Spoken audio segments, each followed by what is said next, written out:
Welcome students. कल हम लोगों ने विद्युत विभव कंप्लीट किया था। आज का हमारा सेकेंड टॉपिक होगा एनसीईआरटी का वैद्युत धारिता, इलेक्ट्रिक कैपेसिटेंस।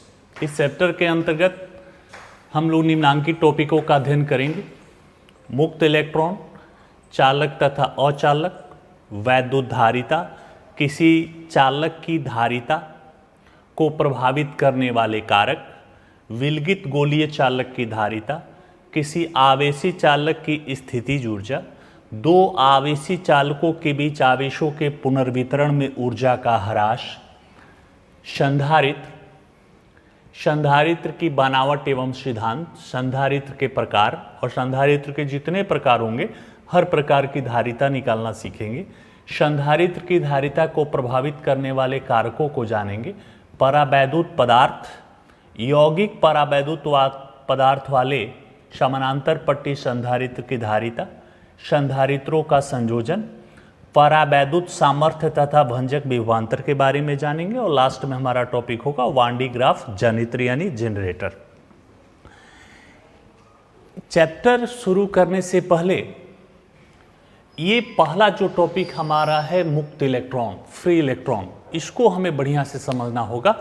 पूरी इलेक्ट्रिसिटी में इसका विशेष महत्व है, इसके बारे में हमें विस्तृत पढ़ना होगा। तो ये हमें जानना होगा, समझना होगा, तब हम इलेक्ट्रिसिटी को आगे कंटिन्यू कर सकते हैं। तो चलिए आज जानते हैं मुक्त इलेक्ट्रॉन क्या है। बच्चों, इलेक्ट्रॉन तो आपने पढ़ा होगा, इलेक्ट्रॉन क्या है। तो हमने बताया इलेक्ट्रॉन, हमारे फिजिक्स में इलेक्ट्रॉन का मतलब क्या है? आवेश का सबसे सूक्ष्मतम संभव मान, जो सबसे न्यूनतम संभव मान आवेश का होगा वह इलेक्ट्रॉन होता है, इलेक्ट्रॉन के आवेश के बराबर होता है। तो आवेश के संदर्भ में इलेक्ट्रॉन यहाँ हमारे फिजिक्स में जुड़ा होता है। इलेक्ट्रॉन के बारे में जहाँ तक आपकी जानकारी है कि इलेक्ट्रॉन, तो आप कहोगे सर परमाणु संरचना में एटॉमिक स्ट्रक्चर जब हम लोग देखते हैं तो संरचना में इलेक्ट्रॉन क्या होते हैं? नाभिक के बाहर कुछ विशिष्ट कक्षाओं में नाभिक की परिक्रमा करते हैं। इलेक्ट्रॉन क्या है?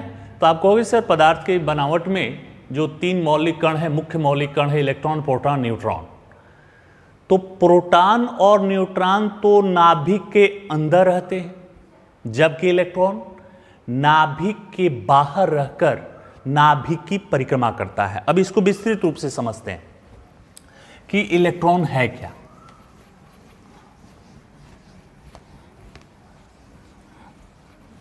तो इलेक्ट्रॉन क्या है? ये हमारा हो गया परमाणु का नाभिक और ये उसकी कक्षाएं,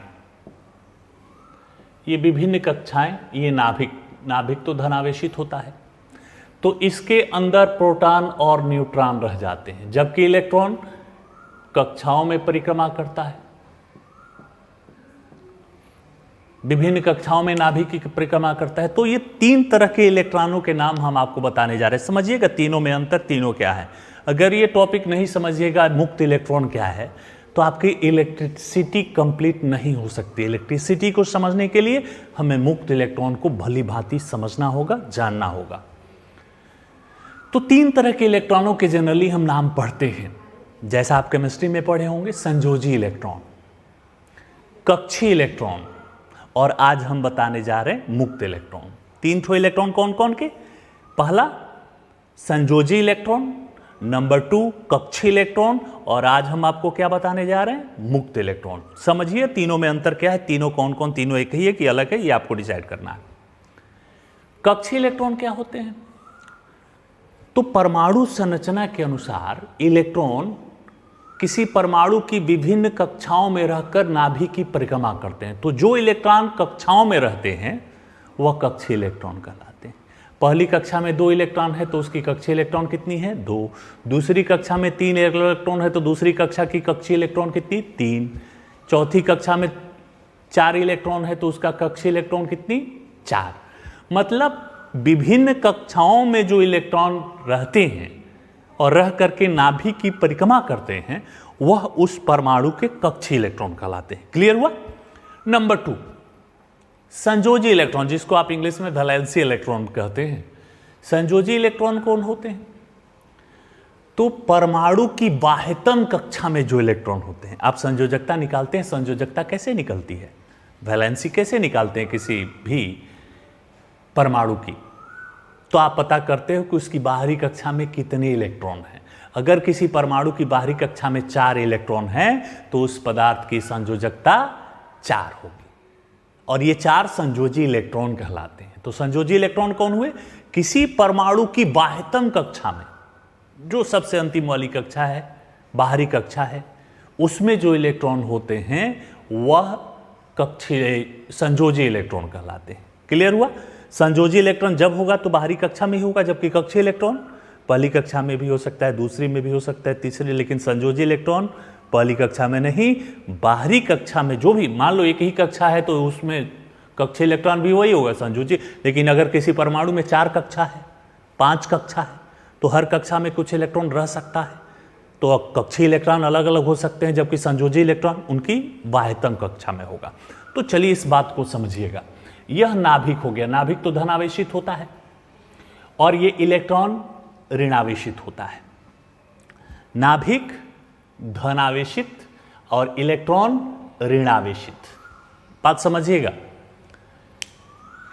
कि मुक्त इलेक्ट्रॉन क्या है। तीसरे इलेक्ट्रॉन पर आते हैं। 2 इलेक्ट्रॉन तो आप केमिस्ट्री में भली भांति समझे, और आज जानते हैं मुक्त इलेक्ट्रॉन क्या है। समझिए बढ़िया से। जब किसी परमाणु की हम बात करते हैं तो परमाणु का केंद्रीय भाग कौन होता है? नाभिक। परमाणु का केंद्रीय भाग कौन? नाभिक। नाभिक के बाहर विशिष्ट कक्षाओं में इलेक्ट्रॉन नाभिक की परिक्रमा करते हैं, घूमते हैं। तो इलेक्ट्रॉन ऋणावेशित, नाभिक धनावेशित। तो बताओ कूलम्ब के नियम से इनके बीच कौन सा बल लगेगा? आकर्षण का कि प्रतिकर्षण का? सोचिए। आकर्षण का। कैसे, क्यों? और प्रतिकर्षण का तो क्यों? तो आकर्षण कब लगता है? क्या बताया गया कूलम्ब लॉ में आपको? जब 2 सजातीय आवेश रहें, एक जाति वाले, प्लस प्लस या माइनस माइनस, तो इनके बीच में प्रतिकर्षण का बल लगेगा। और जब 2 विजातीय आवेश रहें, अलग अलग जाति वाले, अलग अलग प्रकार वाले, जैसे कि यहां है प्लस माइनस, तो इनके बीच में आकर्षण का बल लगेगा। कौन सा बल लगेगा? आकर्षण का बल लगेगा। कितना लगेगा? ए बराबर 1/4 पाई एप्सिलॉन 0 Q1 Q2 बटा में R², कूलम्ब के नियम से। ध्यान दीजिएगा आप। अब ये सोचकर बताओ कि जो इलेक्ट्रॉन पहली कक्षा में है, दूसरी कक्षा में है, तीसरी कक्षा में है, चौथी कक्षा में है, किस इलेक्ट्रॉन पर आकर्षण बल सबसे प्रबल होगा? तो थोड़ा सा यहां देखो फॉर्मूले में, बटा में R² है, दूरी के वर्ग का व्युत्क्रम। मतलब जैसे जैसे दूरी बढ़ते जाएगी, यह बढ़ते जाएगी, ये बल कम होते जाएगा। मतलब जहां दूरी कम होगी वहां बल ज्यादा होगा, जहां दूरी ज्यादा होगी वहां बल कम होगा। तो निश्चित तौर पर इस फॉर्मूले को यहां लागू करो तो कहोगे कि सर नजदीक वाली कक्षा में जो इलेक्ट्रॉन होंगे उन पर नाभिक का आकर्षण बल प्रबल होगा, और जो दूर वाली कक्षाओं में है, अंतिम कक्षा में इलेक्ट्रॉन होते हैं, उन पर नाभिक का आकर्षण बल कमजोर होता है। बात समझिएगा। किसी परमाणु की विभिन्न कक्षाओं में इलेक्ट्रॉन हैं, तो जो नाभिक के नजदीक वाली कक्षा में इलेक्ट्रॉन हो उन पर नाभिक का आकर्षण बल मजबूत होगा, और जो दूर वाली कक्षा में, अंतिम कक्षा में है, उन पर नाभिक का आकर्षण बल बहुत ही कम। मतलब जैसे जैसे नाभिक से हम दूर चलते जाएंगे, ये कूलम्ब का नियम, इनके बीच लगने वाला आकर्षण का बल कम होते जाएगा, कमजोर होते जाएगा, दुर्बल होते जाएगा। तो बताओ कि किस इलेक्ट्रॉन पर नाभिक का आकर्षण बल सबसे कम होगा? पहली कक्षा में जो इलेक्ट्रॉन है कि चौथी कक्षा में जो इलेक्ट्रॉन है? तो निश्चित तौर पर आप कहोगे कि चौथी कक्षा में जो इलेक्ट्रॉन है उन पर नाभिक का आकर्षण बल सबसे कम होगा। जो सबसे दूर होगा उस पर आकर्षण बल कम होगा, और जो सबसे नजदीक होगा उस पर आकर्षण बल सबसे अधिक होगा, ज्यादा होगा। तब इस स्थिति में आप कहोगे कि सर इस चौथी कक्षा में जो इलेक्ट्रॉन है उन पर आकर्षण बल कम है। तब क्या होता है, कभी कभी कमरे के ताप पर सामान्य अवस्था में इस आकर्षण बल के कम होने के कारण कभी कभी, हमेशा नहीं, कुछ इलेक्ट्रॉन कक्षा से निकल भी जाते हैं, कक्षा को छोड़ भी देते हैं, छोड़ करके बाहर निकल जाते हैं, क्योंकि इन पर आकर्षण बल कम है, निकल जाएंगे। तो ऐसी परिस्थिति में ये इलेक्ट्रॉन न तो अपसंयोजी इलेक्ट्रॉन कहलाएंगे, न ये कक्षीय इलेक्ट्रॉन कहलाएंगे। अब ऐसे इलेक्ट्रॉन को हम लोग क्या नाम देते हैं, मुक्त इलेक्ट्रॉन, फ्री इलेक्ट्रॉन।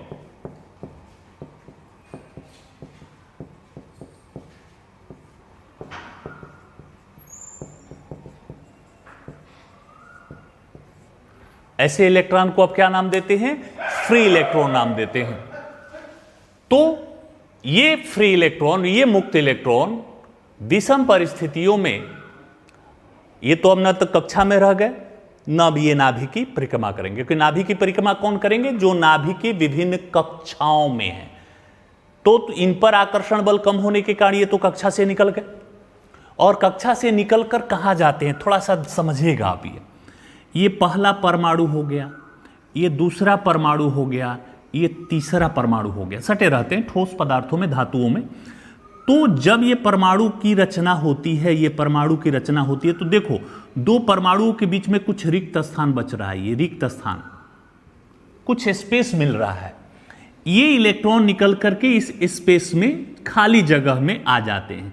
जब इस खाली जगह में आ जाएंगे तो ये तो किसी भी परमाणु से जुड़े हुए नहीं है, ये इलेक्ट्रॉन दो परमाणुओं के बीच के रिक्त स्थान में आ गए। थोड़ा सा रिक्त स्थान होता है, परमाणु गोलाकार माने गए हैं।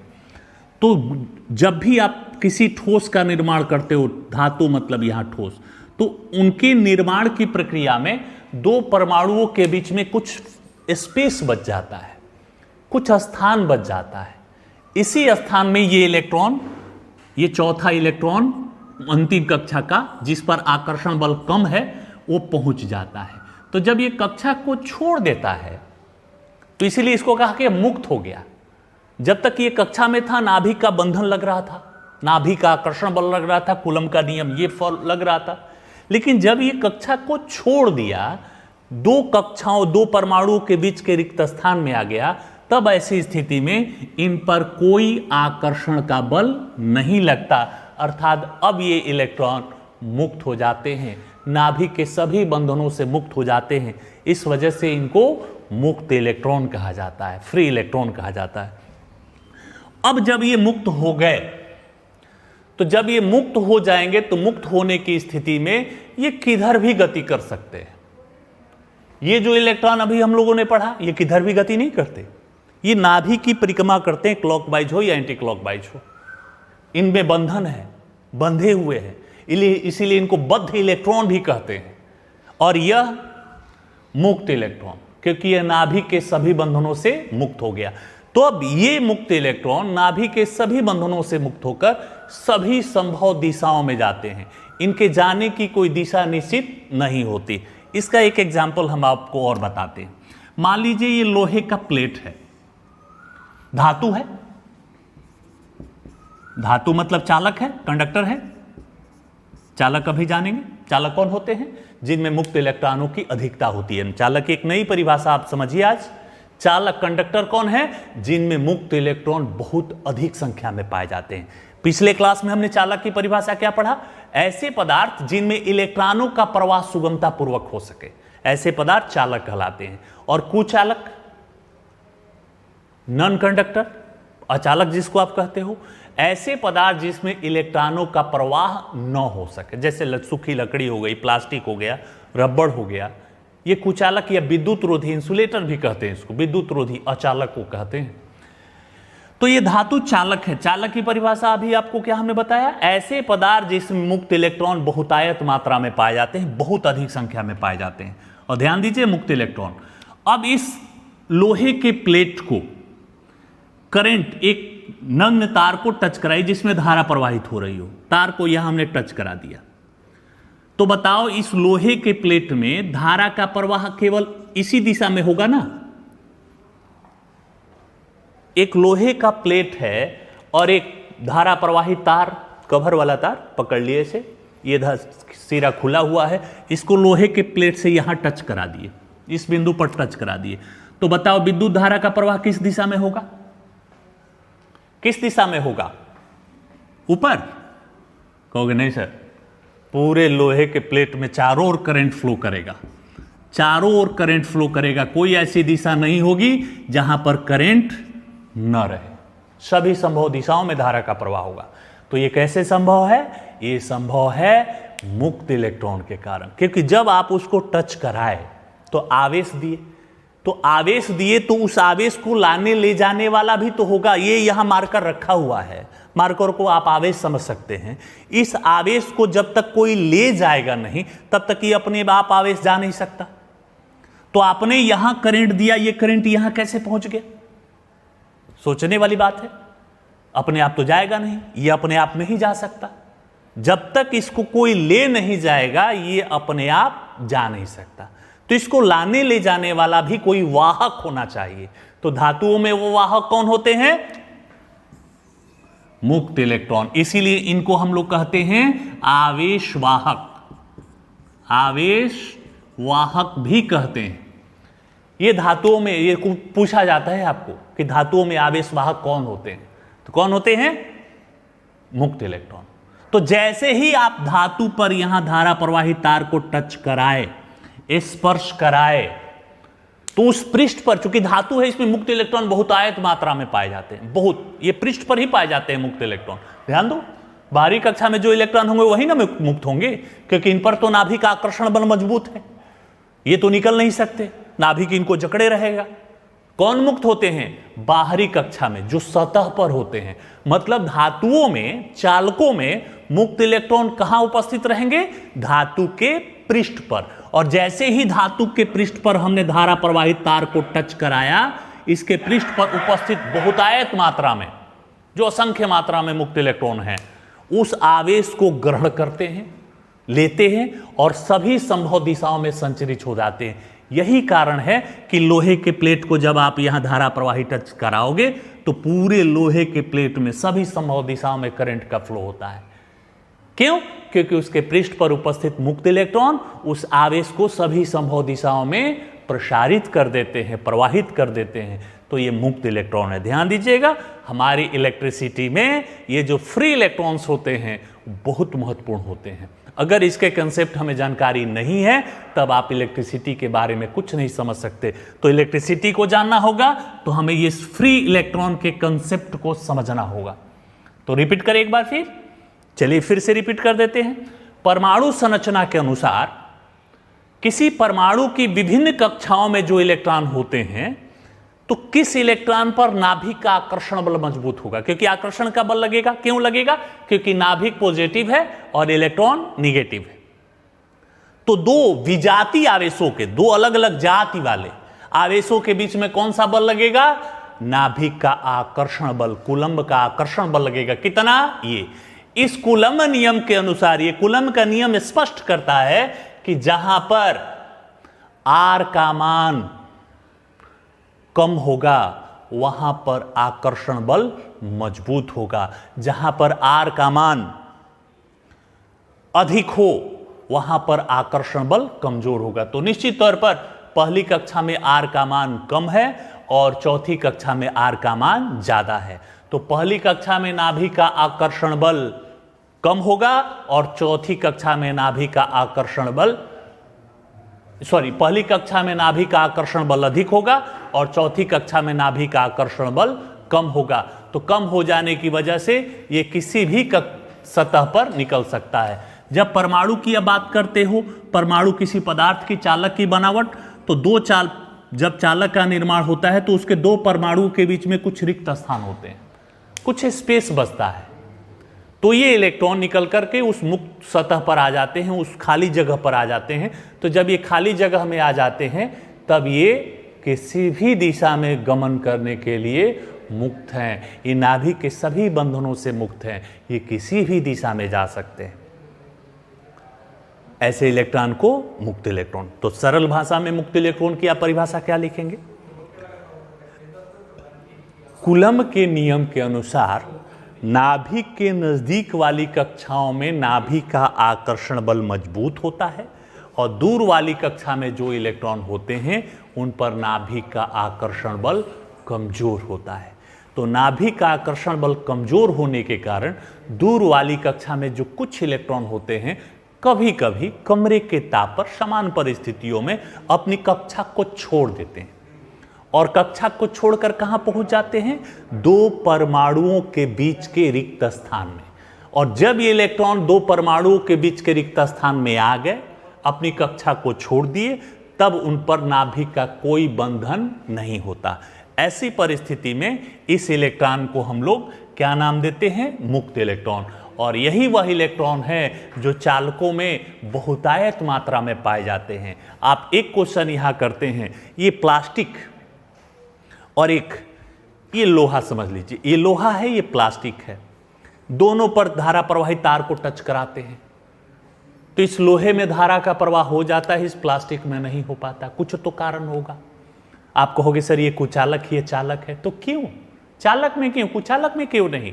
तो इसका कारण क्या है कि ये चालक है क्योंकि इसमें मुक्त इलेक्ट्रॉन बहुतायत मात्रा में होते हैं, करोड़ों की संख्या में होते हैं। और यह कुचालक है, बैड कंडक्टर है, नॉन कंडक्टर है, इंसुलेटर है।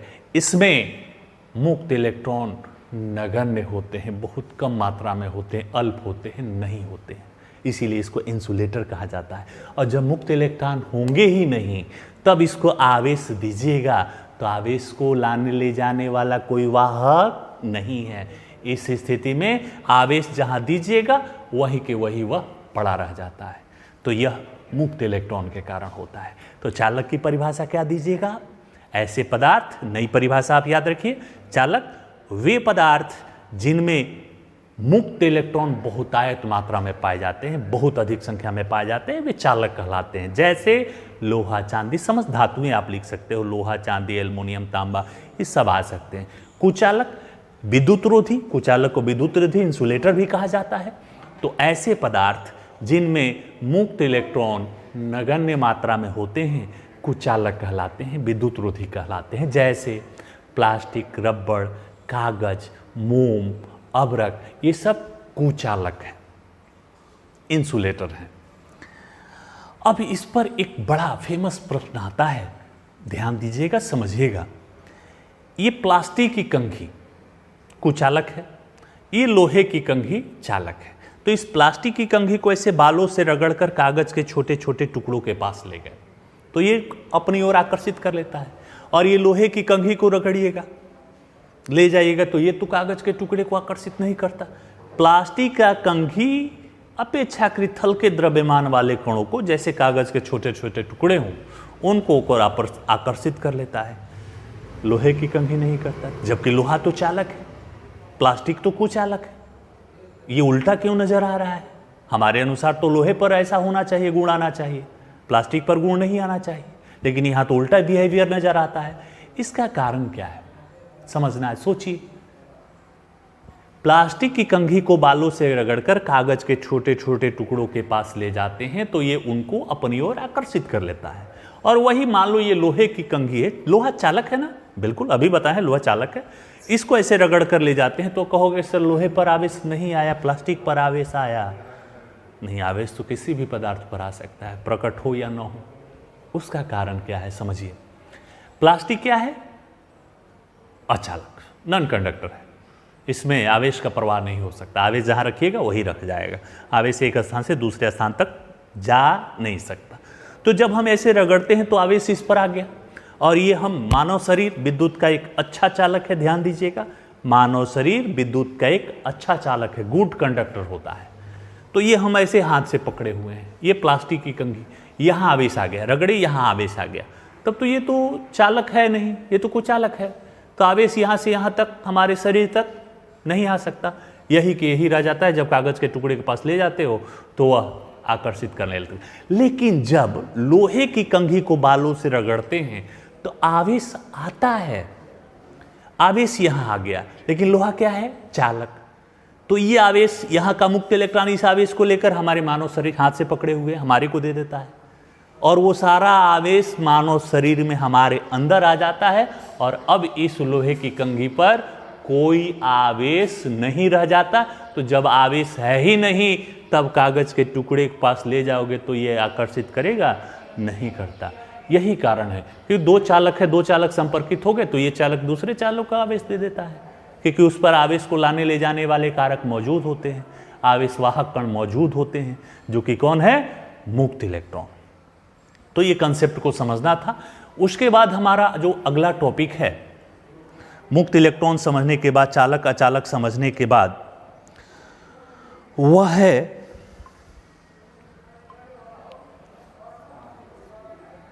विद्युत धारिता। हमारे पाठ का भी नाम है। तो चलिए विद्युत धारिता समझते हैं। विद्युत धारिता क्या होता है? इस कंसेप्ट को क्लियर करिएगा, कोई दिक्कत होगा इसकी परिभाषा हम लिख करके कागज पर सेंड कर देंगे कि मुक्त इलेक्ट्रॉन क्या है। पूरी विस्तृत जो कहानी बताए हैं वो आपको याद होनी चाहिए, शॉर्टकट नहीं। विद्युत धारिता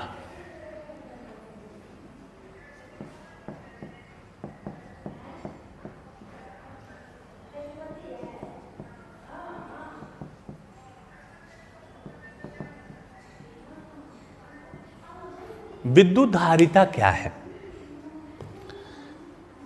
तो ये समझने से पहले सब जाने कि धारिता क्या है। धारिता जनरली आप कहते हो सर धारिता मतलब आयतन होता है। बिल्कुल, आयतन को भी धारिता लिखा जाता है, कहीं कहीं लिखते हैं हम लोग। तो धारिता, फिजिक्स छोड़िए, हिंदी ग्रामर में आइए। धारिता का अर्थ क्या हो? धारिता नहीं समझ में आ रहा है? चलो एग्जाम्पल से समझाते हैं। एक ग्लास है हमारे पास। क्या है? ग्लास है। मान लो 1 लीटर का ग्लास है, इसमें 1 लीटर पानी आ सकता है। तो इस ग्लास की धारिता कितनी? आयतन कितना? 1 लीटर। मतलब यह ग्लास 1 लीटर जल धारण कर सकता है। तो धारिता मतलब धारण करने की क्षमता, धारण करने की क्षमता हिंदी ग्रामर में कहते हैं धारिता का। तो ग्लास तो पानी धारण किया ना, तो उस ग्लास के पानी धारण करने की क्षमता कितनी? 1 लीटर। तो उसकी धारिता 1 लीटर हुई। लेकिन इलेक्ट्रिसिटी में आप पूछे कि वैद्युत धारिता कितनी? तो इलेक्ट्रिसिटी में कोई पदार्थ क्या धारण करता है? पानी नहीं। क्या धारण किया जाएगा? आवेश। तो वैद्युत धारिता की परिभाषा क्या हो जाएगी? आवेश धारण करने की क्षमता। आवेश धारण कौन करेगा? चालक। तो किसी चालक के आवेश धारण करने की क्षमता को उस चालक की धारिता कहते हैं। उस चालक की धारिता कहते हैं। ध्यान दीजिएगा, ये सबसे फेमस और सबसे अच्छा परिभाषा है। किताबों में ये परिभाषा नहीं मिलेगा आपकी, कोई भी किताब का पन्ना पलट कर देख लीजिए। वैद्युत धारिता, धारिता का अर्थ हमने समझा हिंदी ग्रामर में। धारिता मतलब धारण करने की क्षमता। जब वैद्युत धारिता की बात करते हैं तो वैद्युत में क्या धारण किया जाएगा? आवेश। आवेश कौन धारण करेगा? कोई चालक। तो वैद्युत धारिता की पहली परिभाषा आपको हम 3-4 परिभाषा बताएंगे। पहली परिभाषा क्या हुआ? किसी चालक पदार्थ के, नोट करिएगा, किसी चालक के आवेश धारण करने की क्षमता को उस चालक की धारिता कहते हैं। कैपेसिटी सी से सूचित करेंगे इसको। धारिता को किससे सूचित करेंगे? सी से। एक परिभाषा ये हुआ। क्या परिभाषा बताए? किसी चालक के आवेश धारण करने की क्षमता को उस चालक की धारिता कहते हैं। एक परिभाषा ये हो गया। दूसरी परिभाषा की तरफ चलें। धारिता को सी से डिनोट करेंगे। दूसरी परिभाषा, पिछले पाठों में हमने क्या पढ़ा? विद्युत विभव। क्या पढ़ा? विद्युत विभव। और विद्युत विभव का सूत्र क्या था? 1/4 पाई एप्सिलॉन 0 Q बटा में R। कुछ दूरी पर विभव निकालना हो तो इससे क्लियर है कि जो आवेश होता है वह विभव के समानुपाती होता है। ध्यान दीजिएगा, पिछले पाठों का सारांश हो गया ये। कि इस सूत्र को आप ध्यान से देखिए, किसी चालक पर आप आवेश बढ़ाते जाइए, Q बढ़ते जाएगा तो V बढ़ेगा कि नहीं बढ़ेगा? बिल्कुल बढ़ेगा। और Q घटाओगे तो V भी घटेगा। बिल्कुल, ये सरल भाषा का शब्द हुआ। मतलब किसी चालक पर जैसे जैसे आवेश बढ़ाते जाते हैं, उस चालक के पृष्ठ पर जैसे जैसे आवेश बढ़ते जाता है, उसके विभव, उसके पोटेंशियल का मान भी बढ़ते जाता है, अर्थात Q समानुपाती V। ये गणितीय परिभाषा हुआ जो पिछले पाठों में हमने पढ़ा था, उसको हम रिवाइज करा दिए। अब बताओ, समानुपाती का चिन्ह हटाओगे तो एक समानुपातिक नियतांक लगाएंगे? बिल्कुल, कोई नियतांक लगाओ। Q बराबर CV, Q बराबर CV। C क्या हुआ? एक समानुपातिक नियतांक, और इसी को वैद्युत धारिता का नाम देंगे, जिसे चालक की विद्युत धारिता कहते हैं। विद्युत धारिता कहते हैं। तो बाबू C बराबर क्या हो जाएगा? Q/V। ये सूत्र याद रखिएगा, ये धारिता का पहला सूत्र मिला कि किसी चालक की धारिता C का मान Q/V। अब ध्यान दो, अगर दूसरी परिभाषा V बराबर 1 रख ले, V बराबर क्या कर दो तो C बराबर क्या हो जाएगा? Q। C बराबर Q। मतलब किसी चालक का विभवांतर एक करने के लिए, विभवांतर एकांक करने के लिए जो आवेश दिया जाए, वो आवेश क्या कहलाएगा? C कहलाएगा। C मतलब विद्युत धारिता कहलाएगा। तो दूसरी परिभाषा ये हुआ कि किसी चालक के विभवांतर में, उसके पोटेंशियल डिफरेंस में एक इंक्रीजमेंट के लिए, एकांक वृद्धि करने के लिए उसको जो आवेश दिया जाए, तो दिए गए इस आवेश की मात्रा को, Q को क्या नाम देंगे? धारिता, विद्युत धारिता C। ध्यान दीजिएगा फिर से एक बार, किसी चालक को एकांक आवेश देने से उसके विभव में, एकांक विभवांतर के लिए उसको जितना आवेश दिया जाए वह उस चालक की विद्युत धारिता कहलाती है, C बराबर Q। ये दूसरी परिभाषा हो गई। एक और परिभाषा तीसरा आता है, आपके बुक में दिया हुआ है। तीसरा परिभाषा आप दे सकते हैं। दूसरा परिभाषा क्या दिए, नोट करिए। किसी चालक के विभवांतर में एकांक वृद्धि करने के लिए दिए गए आवेश की मात्रा को उस चालक की धारिता कहते हैं।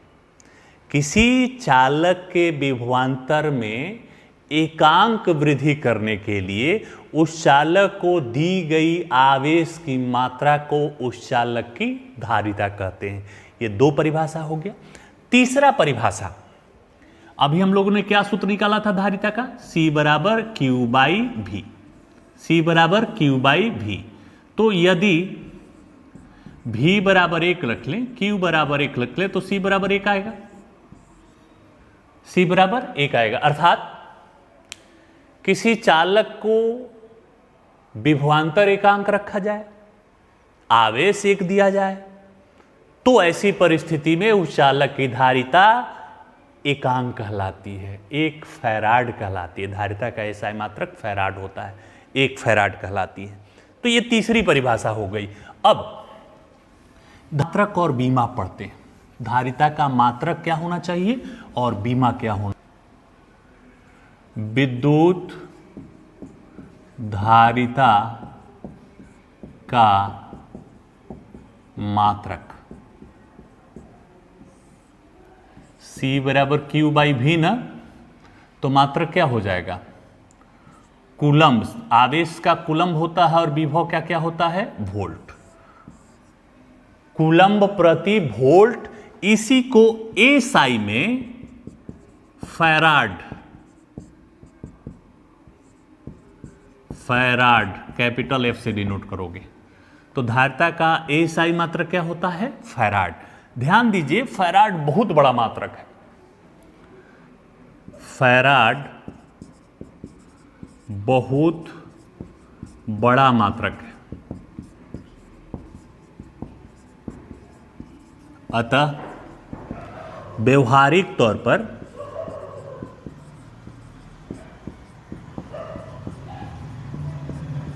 धारिता के कुछ छोटे मात्रक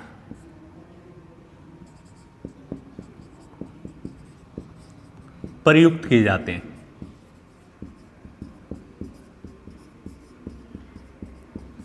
आप किताब पढ़िएगा तो उसमें फैराड कम जगह मिलेगा। बहुत बड़ा मात्रक हम सिद्ध करेंगे, क्योंकि इसका अस्तित्व आप कहोगे सर ये चालक है, चालक की धारिता 1 फैराड भी नहीं हो सकती। असंभव, असंभव है। किसी भी ऐसा कोई चालक नहीं है जिसकी धारिता आप 1 फैराड कर सको। सिद्ध करके दिखाएंगे, अगले टॉपिकों में जानेंगे। तो फिलहाल चलते हैं कि जब फैराड बहुत बड़ा मात्रक है, किसी चालक का हो ही नहीं सकता, और ये साई मात्रक फैराड होता है, तो उसके छोटे मात्रक, तो किसी मात्रक को छोटा करने का क्या उपाय है? याद है 11th क्लास में हमने पढ़ा था पूर्व लघनक, माइक्रो, नैनो, पीको। पीको कर दो तो 10 के घात 12 तक हो जाएगा, तो हम लोग इसको छोटा कर देते हैं।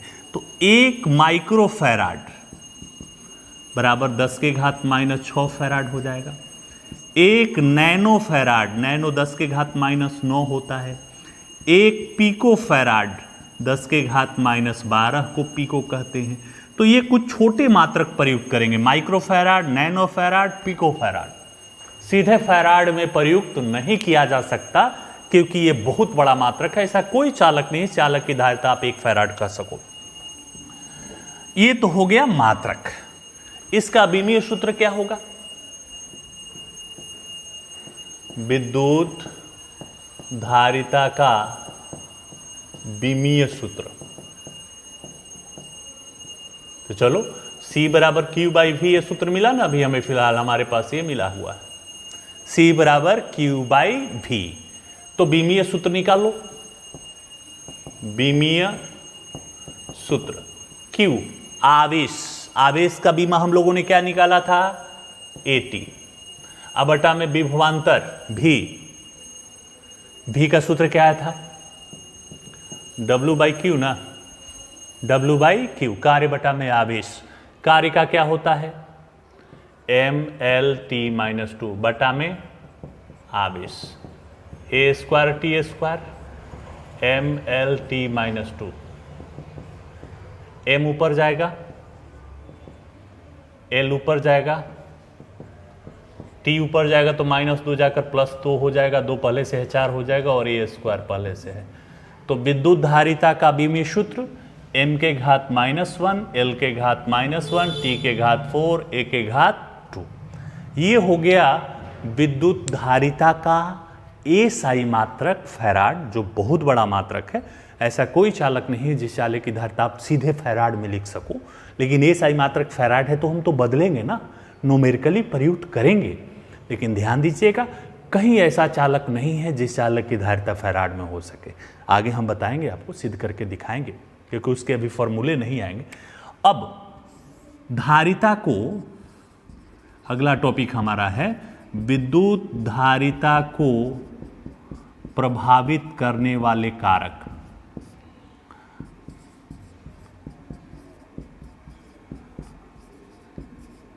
ये शॉर्ट क्वेश्चन में बड़ा फेमस प्रश्न है।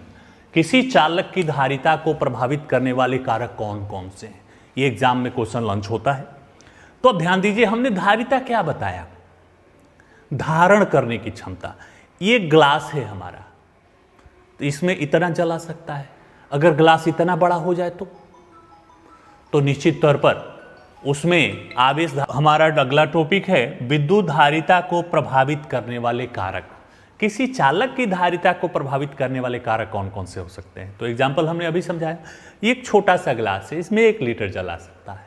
इसकी इतना बड़ा ग्लास हो तो 2 लीटर आ सकता है। मतलब किसी चालक के आकार को बढ़ा दिया जाए तो उसकी धारिता भी बढ़ जाती है। तो प्रभावित करने वाला पहला कारक कौन है? चालक का आकार, साइज। अर्थात जिस चालक का आकार जितना बड़ा होगा उसकी धारिता उतनी ही अधिक होगी। जिस चालक का आकार जितना ही छोटा होगा उसकी धारिता उतनी ही छोटी होगी। अर्थात इसके बारे में क्या लिखेंगे लैंग्वेज में कि छोटे चालकों की आकार में जो चालक आकार में छोटे हों उनकी धारिता कम होती है, और जिस चालक का आकार बड़ा हो उसकी धारिता बड़ी होती है। नंबर 2, चालक की आकृति।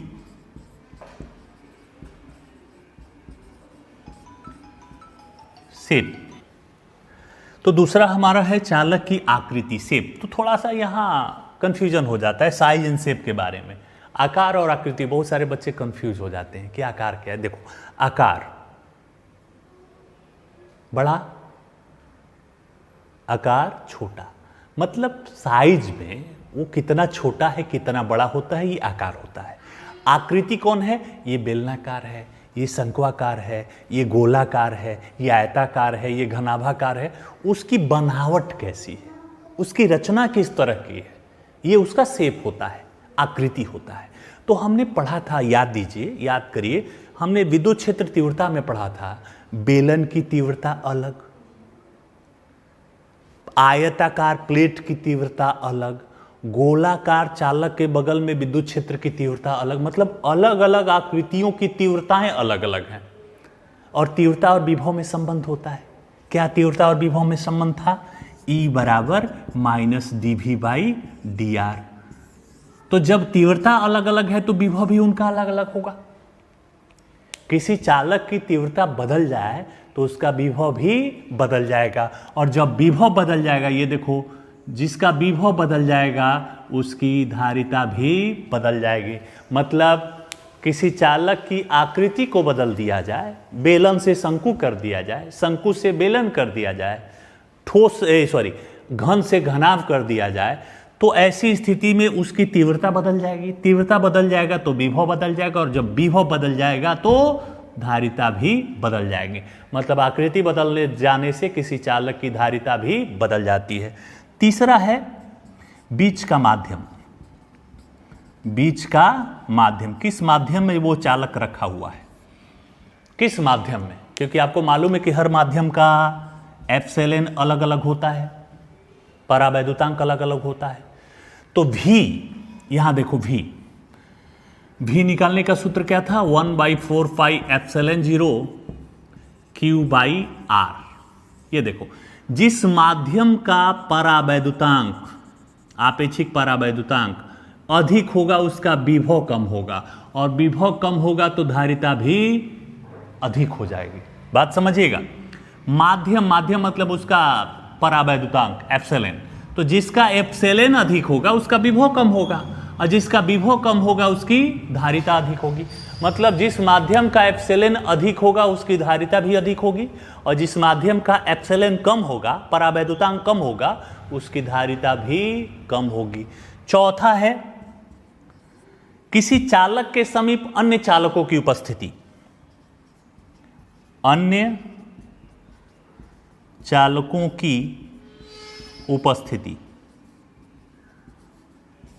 एक चालक के समीप, ये चालक है, उसके समीप के एक अन्य चालक लाइए, इसका विभव कम हो जाएगा। क्यों?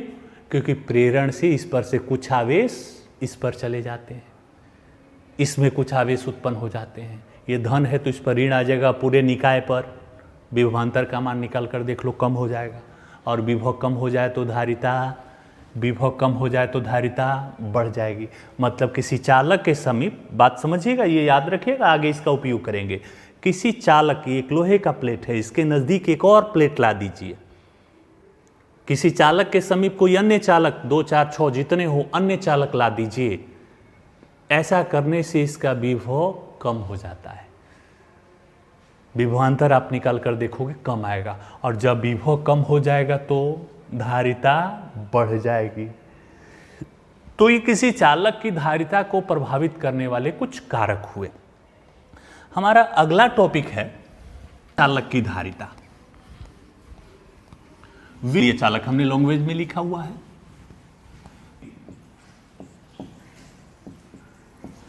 विलगित गोलीय चालक की धारिता। विलगित का मतलब 11th क्लास में हमने पढ़ाया था विलगित निकाय, आइसोलेशन सिस्टम, एक ऐसा निकाय जो ले दे न सके। तो यहाँ लेन देन किसका होगा? आवेश का। तो एक ऐसा निकाय जो आवेश न तो दे सके न ले सके।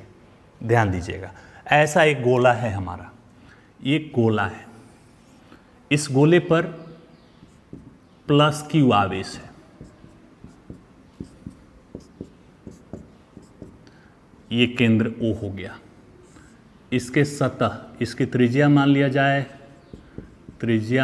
जाए, R, तो इसके सतह बिंदु P पर विद्युत विभव, P पर विभव, V बराबर क्या, कुछ दूरी पर विभव, क्योंकि दूरियां केंद्र से काउंट की जाती है।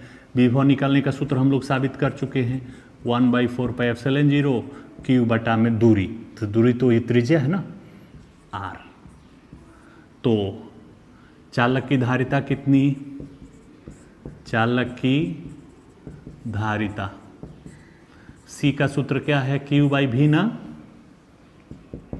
तो C बराबर Q और V का मान 1/4πε0 Q/R, ये Q कट जाएगा, C बराबर 4πε0 इंटू R। बिल्कुल आसानी से 2 लाइन में हम लोगों ने साबित कर लिया कि किसी विलगित गोलीय चालक की धारिता कितनी? 4πε0 इंटू R होती है ना। और इसी फॉर्मूले पर जो हम बोल रहे थे ना, किसी चालक की धारिता फैराड में नहीं हो सकती, तो चलिए देखते हैं फैराड में क्यों नहीं हो सकती। चलिए मान लिया किसी चालक की धारिता 1 फैराड है, क्या यह संभव है? चलिए धारिता मान लेते हैं 1 फैराड। तो मान लीजिए चालक कैसा है, अभी हमने गोला सिद्ध किया था, तो गोला मान लो ना, गोलीय चालक है, गोलीय चालक मान लिया हमने। तो गोलीय चालक की धारिता C बराबर 4πε0 इंटू R, तो R बराबर क्या हो जाएगा? C बटा में 4πε0, R बराबर 1/4πε0 इंटू C को अलग कर दीजिए, R बराबर, इसका मान 9 × 10⁻⁹ और धारिता C का मान 1 फैराड, तो R बराबर 9 × 10⁹ मीटर, किलोमीटर करिएगा तो 9 × 10⁶ किलोमीटर। तो ये देखो, जब आप मानते हो कि एक चालक है जिसकी धारिता 1 फैराड है, तब उस चालक का आकार, उसकी त्रिज्या कितनी होगी? 9 × 10⁶, जबकि पृथ्वी की त्रिज्या कितनी होती है? पृथ्वी की त्रिज्या RE बराबर 6400 किलोमीटर, मतलब RE बराबर 6.4 × 10⁻³ किलोमीटर। ये हमारी पूरी पृथ्वी की त्रिज्या है, और ये 10 के घात, मतलब ये वाला चालक पृथ्वी से 1000 गुना बड़ा है। अगर आप ऐसे चालक की रचना करते हो जिसकी धारिता 1 फैराड हो, तो वह चालक पृथ्वी से 1000 गुना बड़ा होना चाहिए। तो इस चालक का निर्माण पिताजी के दलान में तो हो नहीं सकता, अर्थात ऐसे चालक का निर्माण संभव नहीं है। इसीलिए हमने कहा था किसी चालक की धारिता 1 फैराड नहीं लिख सकते, तो धारिता को लिखने के लिए फैराड के छोटे मात्रक प्रयोग करेंगे, micro farad, nano farad, pico farad प्रयुक्त करेंगे, वो अच्छा होगा। और पूरे चैप्टर में व्यवहारिक तौर पर ऐसे ही मात्रक हम प्रयोग करेंगे। तो आज के क्लास में इतना ही जानेंगे, शेष अगले क्लास में जानेंगे। धन्यवाद।